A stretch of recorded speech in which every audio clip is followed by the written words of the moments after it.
벚구경 계승 21번에서 23번 네 번째 시간입니다. 주의 깊게 마음 챙기는 것은 불사에 이르는 길이고 게으르고 방일하게 지내는 것은 죽음에 이르는 길이네. 주의 깊게 마음 챙기는 이는 죽지 않고 게으르고 방일하게 지내는 자는 죽은 자와 같네.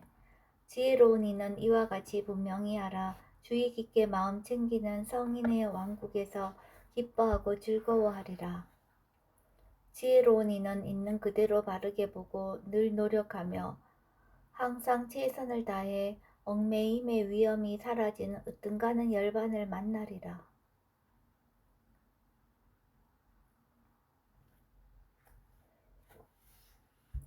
제2장 불방일.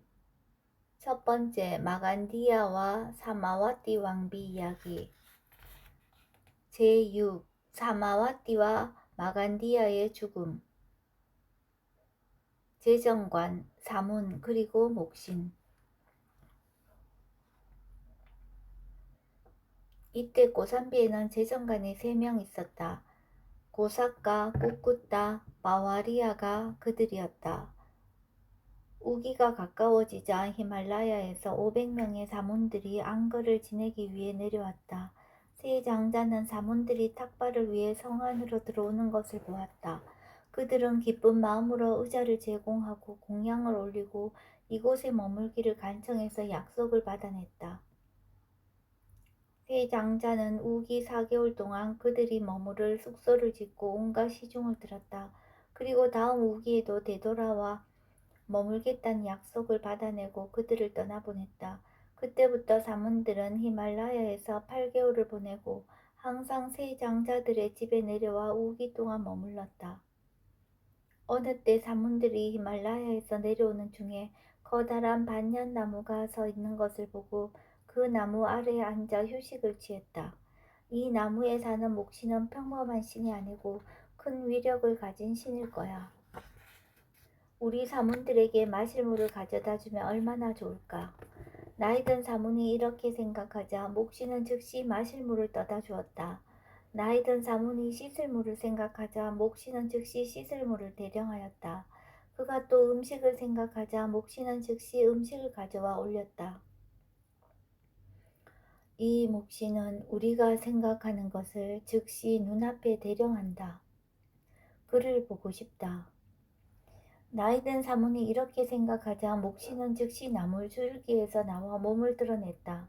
그들은 목신에게 물었다. 목신이여, 당신은 큰 위력을 가지고 있구려.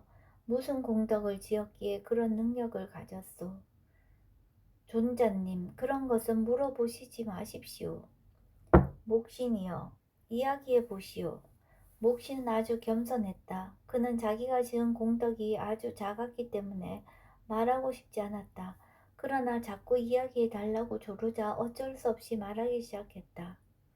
그럼 잘 들으십시오. 목신의 전생의 공덕. 목신은 전생에 아나타 빈디카에게 고용된 가난한 일꾼이었다. 그는 아나타 빈디카로 인해 생계를 유지해 가고 있었다. 어느 우퍼사타 제1의 아나타 빈디카는 상원에서 집으로 돌아와 물었다. 이 일꾼에게 누가 오늘이 우퍼사타 제1이라고 말해 주었는가? 말해 주지 않았습니다, 주인마님. 그러면 그에게 저녁밥을 지어 주어라. 그래서 그들은 일꾼에게 저녁밥을 지어 주었다. 이 일꾼은 하루 종일 일했기 때문에 저녁에 집으로 돌아왔을 때는 배가 무척 고팠다. 그러나 밥이 자기 앞에 놓이자 갑자기 이상한 생각이 들었다. 다른 날에는 저녁 시간이 되면 밥을 달라, 양념을 달라, 반찬을 달라 이렇게 외치는 소리로 시끄러웠는데 오늘은 아무 소리도 들리지 않는다. 그들은 나 혼자 먹을 음식만 준비했다. 어쩐 일이지? 그는 사람들에게 물었다. 나머지 사람들은 모두 식사했습니까? 아무도 먹지 않았습니다. 왜 먹지 않았습니까? 이 집에서는 우퍼사타 제일에는 아무도 오후에 음식을 먹지 않습니다. 오후에는 일제 음식을 먹지 않는 계를 지킵니다. 대제정관은 어린아이에서 짐승들까지 이 계를 지키기를 요구합니다. 저녁이 되면 입을 깨끗이 닫고 짜뚜마뚜를 먹고 몸의 32부분에 대한 명상을 외우고 나서 잠자리에 듭니다. 그러나 당신은 우퍼사타를 지킬 필요가 없다고 생각해서 당신에게만 밥을 지어 드리는 것입니다. 맛있게 드시기 바랍니다. 여러분들이 우퍼사타를 지키는 것이 좋겠다고 생각한다면 저도 우퍼사타를 지키고 싶습니다. 이 문제는 재정관께서 결정할 사항입니다. 그럼 가서 물어보십시오. 그들이 재정관에게 가서 묻자 그가 대답했다. 그가 지금부터 음식을 먹지 않고 입을 깨끗이 씻고 우퍼사타 계율을 받아 지킨다면 반나절의 공덕을 얻을 것이다.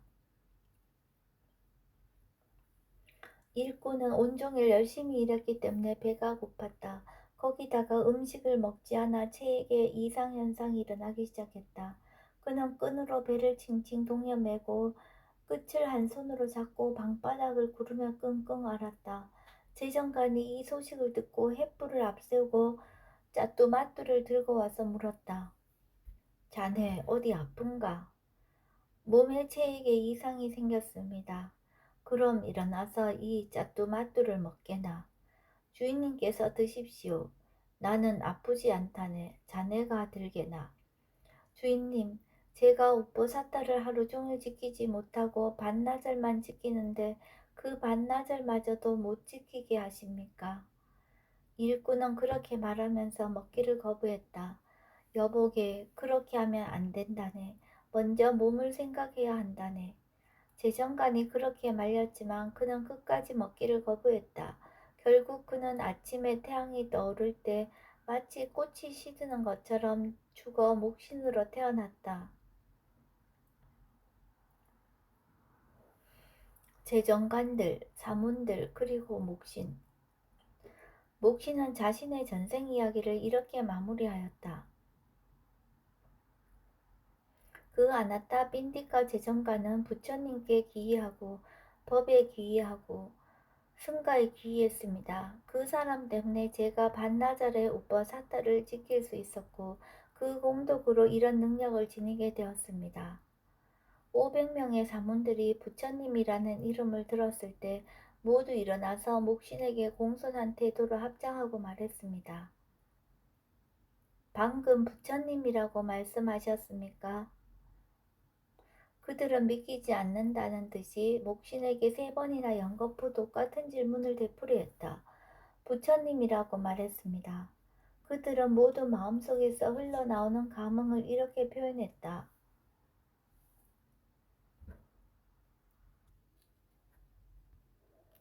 이 세상에서 좀처럼 들을 수 없는 부처님이라는 말을 오늘 듣는구나.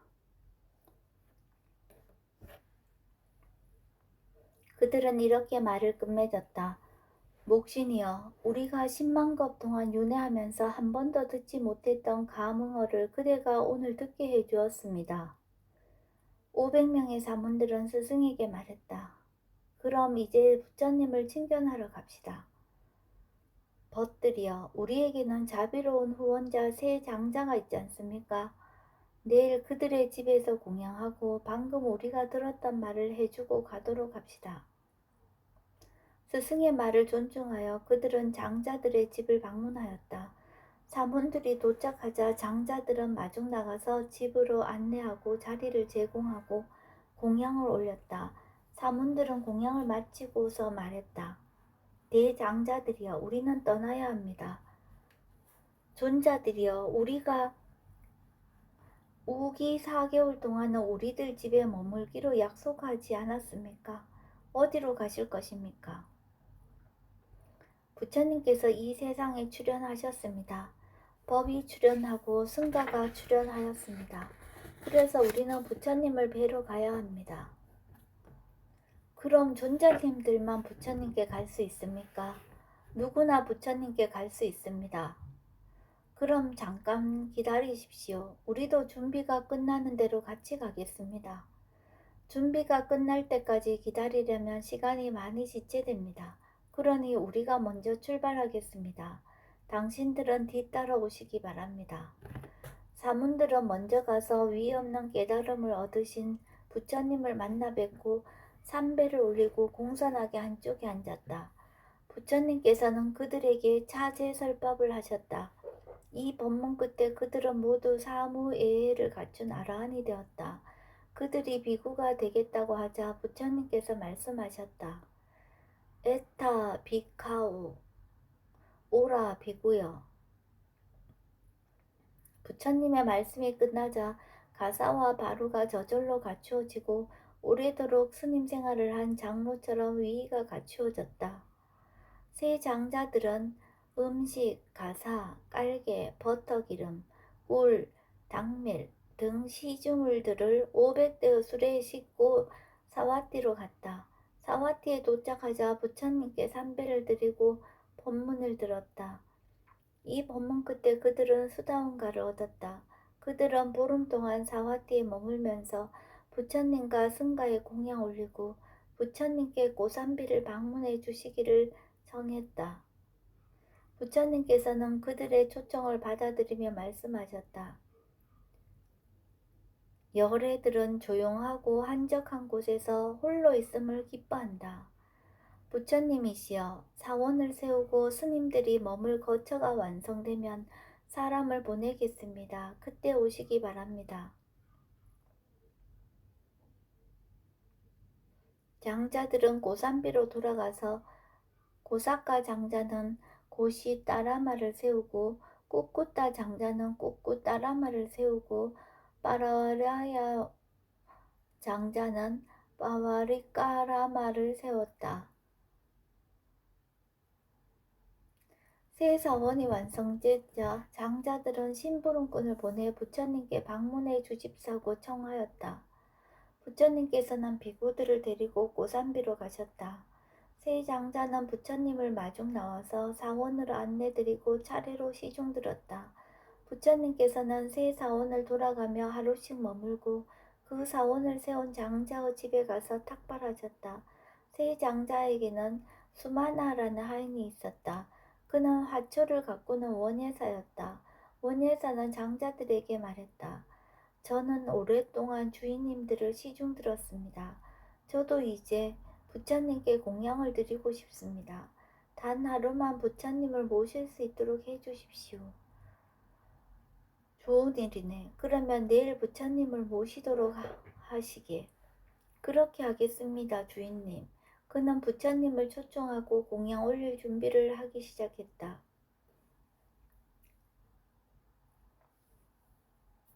사마와티 왕비를 깨달음으로 인도한 쿠쭈따라. 우데나 왕은 사마와티 왕비에게 매일 꽃을 올리도록 동전 8잎을 주었다. 왕비에게 구추따라라는 여자 시종이 있었다. 그녀는 매일 꽃장수 수마나에게 가서 꽃을 샀다. 바로 그 특별한 날 그녀가 꽃을 사러 갔을 때 수마나가 말했다.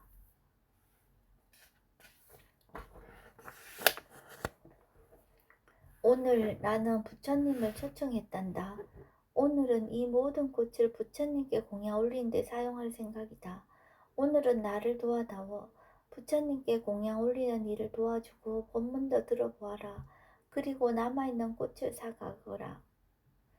그렇게 하겠습니다. 그녀는 남아서 도와주기로 했다. 수마나는 부처님과 스님들에게 공양 올리고 시중을 들었다.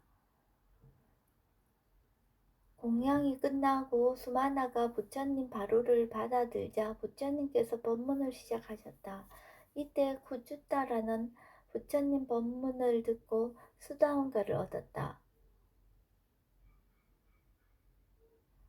구추따라는 이때까지 동전 4잎으로 꽃을 사고 나머지 4잎은 착복하곤 했다.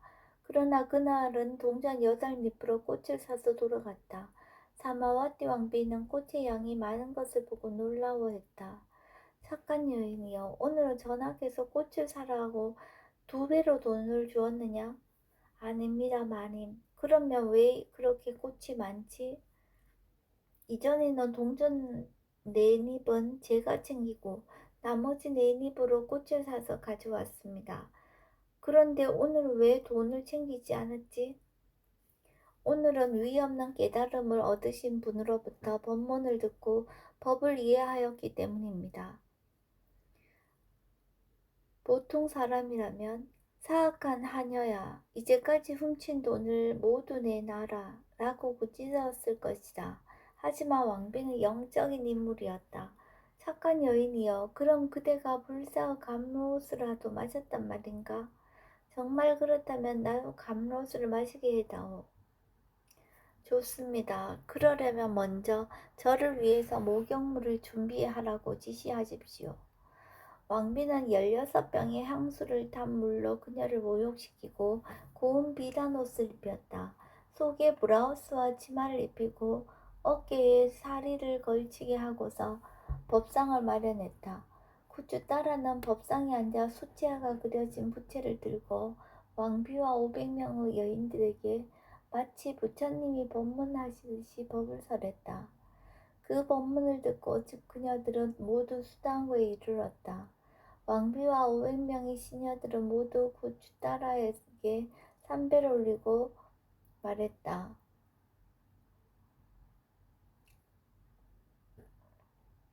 버시여, 오늘부터 힘든 일을 하지 마시고 우리들의 어머니, 우리들의 스승이 되어 주소서.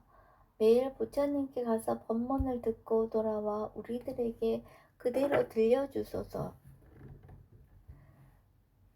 그때부터 그녀는 항상 부처님의 법문을 듣고 와서 왕비와 500명의 시녀들에게 들려주었다. 그러다 보니 그녀는 어느덧 삼정을 외우게 되었고 부처님께서 그녀를 여자 신도들 중 다문제일이라고 선언하셨다.